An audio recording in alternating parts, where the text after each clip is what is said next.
여러분 안녕하십니까. 백만개미 한석우입니다. 10월 13일 목요일 시장 정리하겠습니다. 어제 뉴욕 시장은 이미 답이 다 나와 있는 시장을 가지고 괜히 맘주려 하는 그런 시장이었지 않나 이런 생각이 듭니다. 아시지만 CPI보다 하루 전날 발표되는 이제 PPI가 예상보다 높았잖아요. 도매물가 지수라고 불리는. 그러니까 당연히 오늘 밤 발표될 CPI도 그렇게 만만치 않은, 반드시 PPI가 높다고 기대보다 CPI가 반드시 높은 건 아니지만 그래도 만만치 않음을 암시를 하고 있는 거다 이렇게 볼 수가 있었습니다.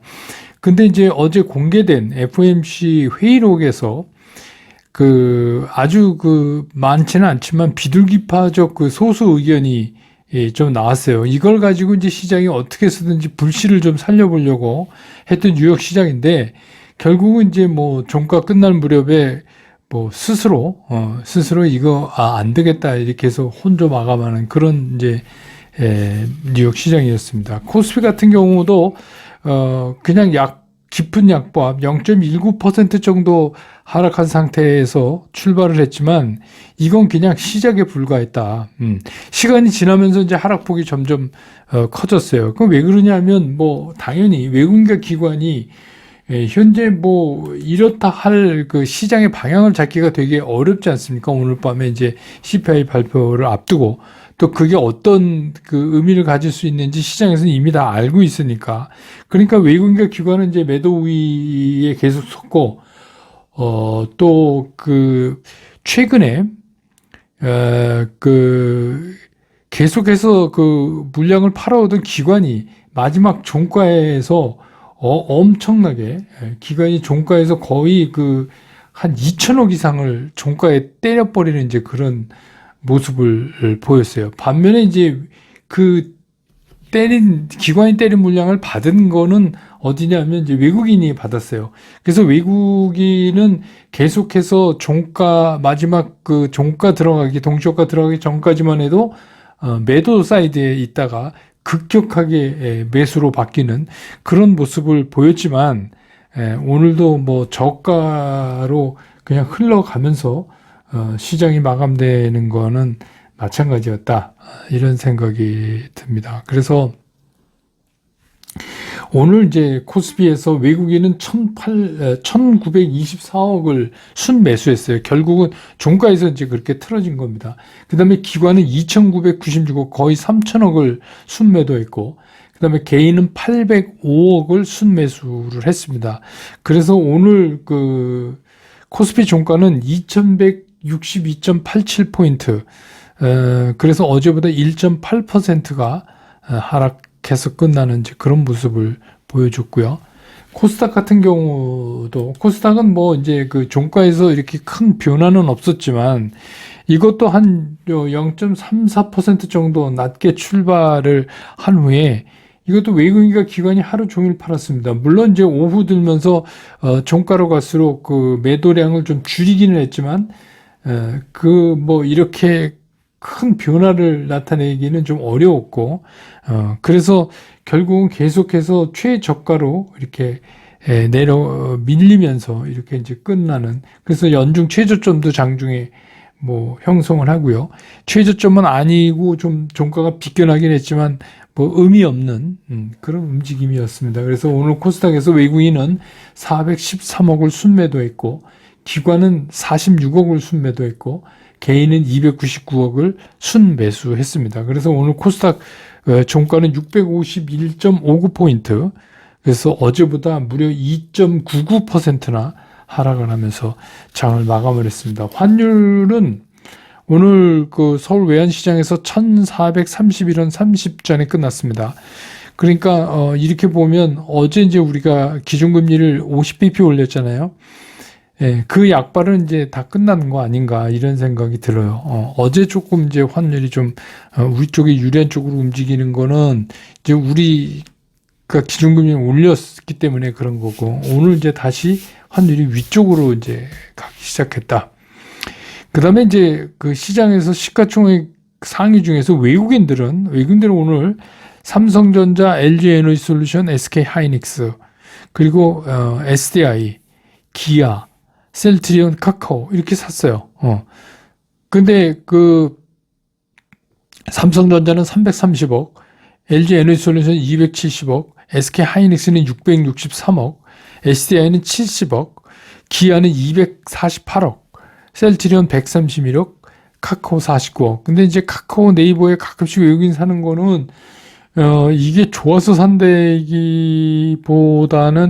그 숏 커버링 하는 쪽으로 이해하는 게 더 낫겠다 이런 생각을 합니다. 그래서 오늘은 기관들이 산 거는 SK하이닉스, 삼성바이오, LG화학, 네이버 이 정도입니다. 그런데 그래서 오늘 이제 기관도 사고 외국인도 사고 동시에 산 거는 SK하이닉스가 유일해요. 근데 오늘 이제 특이한 거는 LG에너지솔루션이 외국인이 270억 샀고 기관은 209억을 팔았고 개인들 79억을 팔았습니다. 그런데 연기금이 오늘 진짜 거의 몇 달 만에 처음인 것 같은데요. 8억 6천을 LG에너지솔루션을 팔았습니다. 무슨 이유인지 잘 모르겠어요. 8억 6천을. 그 다음에 이제 오늘 오늘 사실 뭐 어떤 것들이 움직였다 뭐 이런 게 이제 별로 의미는 없지만, 알루미늄 쪽에, 비출금속 쪽에, 이거는 미국이 그 러시아산 알루미늄에 대해서 또 제재를 검토한다 뭐 이런, 요새 이제 미국은 뭐 그냥 툭 하면 제재니까. 그런데 아시지만 러시아가 중국에 이어서 세계 그 알루미늄 생산 2위국입니다. 그러니까 이게 이제 상당히 그 알루미늄 가격에 영향을 미치죠. 당장 이제 런던 금속거래소에서 알루미늄 가격이 하루 사이에 7.3%가 상승하는 그런 모습을 나타냈습니다. 그래서 이제 알루미늄 관련주들이 오늘 좀 움직였고, 또 하나는 리튬입니다. 리튬도 리튬 가격이 사상 최고치를 기록을 했어요. 탄산 리튬 가격이 톤당 50만 1,500위안, 그러니까 우리 돈으로 한 1억 원, 톤당 1억 원, 이렇게 됐고, 또 그 개별 기업 중에서 금양은 콩고, 아프리카의 콩고와 광산 개발, 리튬 광산 개발권 획득을 위한 그런 MOU를 체결했다. 뭐 이런 걸로 좀 주가가 움직이고 그랬습니다. 그 다음에 이제 또 한 가지는 이제 신용정보은행 뭐 이런 건데, 어제 이제 우리 금리 인상 하면서 하는 총재도 얘기했지만, 이 개인 부채가 많아서 좀 이제 참 어렵죠, 이거. 근데 그렇게다 보니까 이제 부실채권이 많이 증가할 거고, 그렇게 되면 이제 추심업이 또 부각된다. 그래서 이제 신용정보 추심업 관련 이런 것들 움직였고, 은행주는 이제 한 증권사에서 은행주에 대한 배당주로서의 메리트가 있다. 이런 리포트가 나왔어요. 그래서 은행주가 3분기에 실적이 비교적 좋고, 그래서 배당 수익률이 뭐 10% 육박한다. 근데 증권사 리포트에 따르면 8개 은행주의 평균 그 배당 수익률이 한 8.6% 될 걸로 이렇게 전망하면서 그쪽이 또 움직였습니다.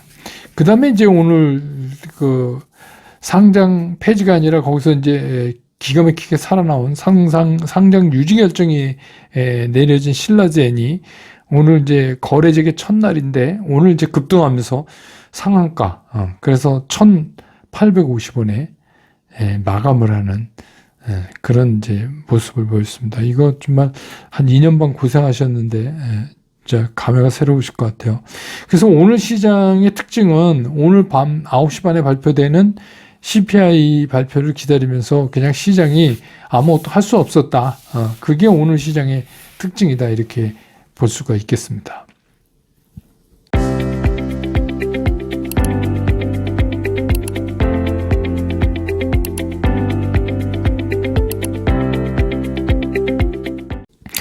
시장 얘기를 좀 하면, 어제 이제 그 FOMC 회의록이 공개됐는데, 그 경기 후퇴의 조짐이나 이런 흐름을 체크하면서 이제 금리 인상을 할 필요가 있다는, 이게 이제 뭐 전체는 아니고 일부 소수의 그 비둘기파적 발언이 있었음을 이제 확인했어요, 시장이. 그래갖고 한 2시 그때쯤 이게 잠시 그 좀 시장이 희망을 좀 걸었었습니다. 야, 그러면 이번에 연준이 금리 인상을 자이언트 스텝으로 안 할 수도 있는 거 아니야? 뭐 이런 거였는데, 뭐 장이 채 끝나기도 전에 시장 스스로 급꿈이 너무 뚱뚱했다. 이렇게 이제 스스로 그냥 인식을 한 것 같아요. 그래서 이제 마지막에 그냥 힘이 툭 빠지는, 그래서 결국 뭐 깊지는 않지만 하락 혼조로 3대 지수가 마감을 하는 그런 모습을 보여줬습니다. 그래서 이게 이제 전 세계의 시장이 오늘 밤에 발표될 이 CPI 결과를 지금 이제 기다리고 있는 거 아니에요. 그래서 그 결과가 이제 어떻게 나오냐 이거를 기다리고 있는데, 사실은 우리가 좀 생각해 보면 이 결과는 뭐 어떻게 나오든 이미 답은 정해져 있다. 답은 이미 나와 있다. 정말로 CPI가 경청동지할 정도의 놀라운 그런 변화를 주는 그런 결과가 아니라면 연준의 생각을 뭐 늦추거나 또 뭐 바꾸거나 이런 거는 좀 어려워 보이지 않느냐, 이런 생각이 드는 거예요. 그래서 어쨌든 간 연준은 연말까지는 연준이 얘기하고 있는 그 목표치까지 일단 금리를 밀어 올릴 가능성이 상당히 있다. 그런 겁니다. 그래서 뭐 예를 들어서 뭐 7점 몇 퍼센트 나와가지고는 이게 뭐 인플레이션 피크 쳤다? 이렇게 생각하고 연준이 지금까지의 금리 인상 속도를 조정한다? 이렇게 보긴 힘들어요. 그런데 여러 가지 이유가 있는데 그 얘기만 할래도 한 2, 30분 얘기해야 돼요. 그런데 그 얘기 잘 들으시면, 오늘 제가 오전에 8.15 모니터 녹화를 하고 왔는데 거기서 좀 자세하게 물어봐서 자세하게 얘기를 좀 했습니다. 그럴 수밖에 없는, 지금 미국이 무슨 짓을 하고 있는 건지 그거를 정확히 알아야지 우리가 되죠. 그래서 연준이 올해 안에 금리 인상 속도를 변화를 주고 뭐 브레이크 밟거나 뭐 페드의 픽업 뭐 이런 얘기 하는데 그게 어렵다. 이 얘기를 아마 오늘 중으로, 오늘 오후에 저희 100만 개미랑 비슷하게 올라간다고 그랬어요. 그러니까 여러분 그것도 좀 자세히 들어보세요. 굉장히 도움이 될 것 같습니다. 오늘 제가 한 얘기는. 그래서 저는 이제 그 연준이 애초에 얘기한 것처럼 적어도 올해는 연준이 애초에 얘기했던 그 스케줄대로 금리를 올려갈 거다. 근데 사실 이게 지금 보면 생각보다 물가가 잘 안 잡히고 있는 거예요. 이게 물가 잡는 게, 그 이유도 제가 이제 뭐 설명했지만, 이게 조금 다른 때 그 경기가 어려워서 경기 부양을 해서 유동성 풀었다가 흡수할 때랑은 조금 개념이 달라요. 지금 이 코로나 팬데믹은 실제로 구체적인 경제 주체의 말단인 개인한테까지 직접적으로 돈이 그냥 가버린 거라, 이게 그 긴축하는데 이렇게 마음대로 이렇게 쫙쫙 빨려 들어와서 긴축되기가 힘들어요. 그러니까 이제 계속 거기에다가 러시아 우크라이나 문제까지 터졌죠. 이러니까 굉장히 어려운 겁니다. 그렇기 때문에 여기서 연준이 뭐 어설프게 뭐 금리 인상 속도를 어떻게 뭐 브레이크를 밟는 데거나 올해 안에 그랬다가는 이거는 참 뭐 오히려 지금까지 생각했던 것보다 더 나쁜 결과를 가져올 수도 있다. 그래서 지금 하는 거는 그거는 좀 말이 안 돼요. 말이 안 돼서 적어도 이번 올해 말까지는 일단 갈 거다. 그 다음에 이제 올해 말을 가면서 그 다음에 어떤 스탠스를 연준이 취할 거냐는 이제 계속해서 우리가 쫓아가면서 이제 그걸 파악을 해야 되죠. 그렇다 보니까 어떻게 보면 이런 답들을, 제가 지금 말씀드린 이런 답들을 이게 시장이 이미 알고 있어요. 그러니까 시장은 이게 다 답이 나온 문제를 갖고 지금 쿵쿵 앓고 있는 거예요. 그런 거랑 마찬가지입니다. 그래도 이제 뭐 한 가지 희망이랄까, 희망이랄까, 좀 뭐 이런 게 있다면, 지난달에는 우리가 그 CPI가 생각보다 낮게 나올 것이다. 그렇게 갖고 CPI 발표 전에 며칠 동안 시장이 그냥 먼저 떠버렸어요. 그랬으니까 CPI가 생각보다 이거 아닌데, 그러니까 덜컥 주저앉았죠. 근데 이제 이번엔 벌써 7거래일 가까이 시장이 계속 지금 밀려 내려가고 있었기 때문에 오히려 이제 그 CPI가 이제 발표가 되면 그걸 기점으로 해서 그 또 하나의 이벤트가 끝났다는 의미, 예, 그런 게 이제 가끔 시장에 있잖아요. 그래서 그냥 반등을 보일 수는 있을 수도 있어요. 그러니까 이건 뭐냐면 그냥 의미 없는 반등인데 지속력 이런 것도 없고 그냥 이벤트 끝났으니까 그런 반등일 가능성은 좀 높아졌어요. 그동안 많이 며칠째 빠져왔고 우리도 뭐 계속 빠져오고 그러니까 근데 그거는 진짜 반등이다. 아무 의미도 없고 지속력도 없다. 그렇지만 그런 거라도 나와줬으면 좋겠다 하는 생각이 이제 드는 거죠. 그래서 제가 오전에 녹화했던 8.15 머니톡도 이번에는 좀 보시면 지금 연준이 뭘 하고 있는 거고 왜 이게 금리 그 인상 스피드를 이게 함부로 죽일 수 없는지 이런 거에 대해서 이제 자세한 이유와 배경 뭐 이런 것들을 이제 알 수가 있을 겁니다. 그러니까 오늘은 꼭 챙겨 보시기 바랍니다. 예. 다른 이해를 여러분들이 또 하실 수가 있을 것 같아요. 그 다음에 이제 조금 후에 7시 반부터 그 실전 투자 스쿨 줌 라이브는 이어집니다. 제가 이제 또 이동해서 여러분들과 함께 오늘은 이제 채권 금리하고 주가에 관련된 얘기를 좀 드릴까요? 그래서 어떻게 채권 금리가 어떤 시그널을 보이면 우리가 시장이 어느 정도 바닥권에 근접했다고 인식할 수 있을까? 뭐 그런 얘기를 조금 해볼까 합니다.